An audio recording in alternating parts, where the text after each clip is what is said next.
வணக்கம். I prefer plus இப்போ ஆப்பிளையும் ஆரஞ்சையும் எடுத்துக்கிறீங்கன்னு வச்சுக்கோங்களேன். அதாவது பொருள் ஒன்று, ஒரு ஆப்பிள்ங்கிற ஒரு பொருளையும் ஆரஞ்சுங்கிற ஒரு பொருளையும் எடுத்துக்கிறோன்னு வச்சுக்கோங்க. ஸோ இப்போ ஐ ப்ரிஃபர் ப்ளஸ் ஆப்பிள் அப்புறம் ஓவர் ப்ளஸ் ஆரஞ்சு. அதாவது இது ஞாபகம் வச்சுக்கோங்க இந்த வெர்பு ஃபார்மை. ஆரஞ்சை விட ஆப்பிள் பிடிக்கும் அப்படின்னு சொல்கிறதுக்கு I prefer apples over oranges. எதை விட எது பிடிக்கும்? ஆரஞ்சை விட ஆப்பிள் பிடிக்கும். அப்போ எதை பிடிக்கும்னு சொல்கிறோமோ அதை ஐ ப்ரிஃபர் ஆப்பிள்ஸ் அப்படின்னு போட்டுடணும். எதை விட அப்படிங்கிற போது அப்போ ஓவர் ஆரஞ்சஸ். ஓவர் அப்படின்னா என்ன முடிஞ்சிச்சு? ஓவர் அப்படின்னு போனார். ஸோ அப்போ அந்த ஓவர் ஆரஞ்சஸ். ஸோ அப்போ ஆரஞ்சஸை வேணாம் அப்படின்னு சொல்கிற மாதிரி மீனிங். காஃபியை விட டீ பிடிக்கும் அப்படின்னு சொல்கிறதுக்கு I prefer tea over coffee. TV பார்க்குறத விட ரீடிங் பண்ணுறது தான் எனக்கு பிடிக்கும் அப்படின்னு சொல்கிறதுக்கு ஐ ப்ரிஃபர் ரீடிங் ஓவர் வாட்சிங் டிவி.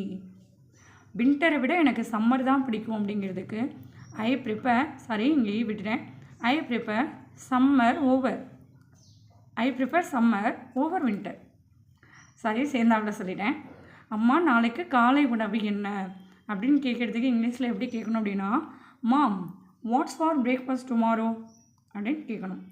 நாளைக்கு காலை உணவு இட்லி மற்றும் தக்காளி சட்னி அப்படின்னு சொல்கிறதுக்கு எப்படி இங்கிலீஷில் கேட்கணும் அப்படின்னா, for breakfast tomorrow we are having idli and tomato chutney. அதாவது அம்மாவும் பொண்ணும் உரையாடுற மாதிரி.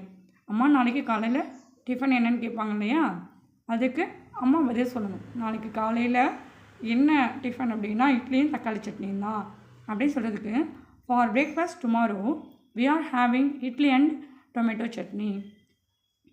அம்மா எத்தனை மணிக்கு தூங்க வருவீங்க? Mom what time are you coming to sleep? நான் இன்னும் அரை மணி நேரத்தில் தூங்க வருவேன் அப்படின்னு அம்மா பதில் சொல்கிறதுக்கு. அப்படி இல்லை அப்படின்னா நான் 10 மணிக்கு தான் தூங்க வருவேன் அப்படின்னு சொல்கிறதுக்கு எப்படி சொல்லணும் அப்படின்னா, I will come to sleep by 10 o'clock அப்படி சொல்லலாம்.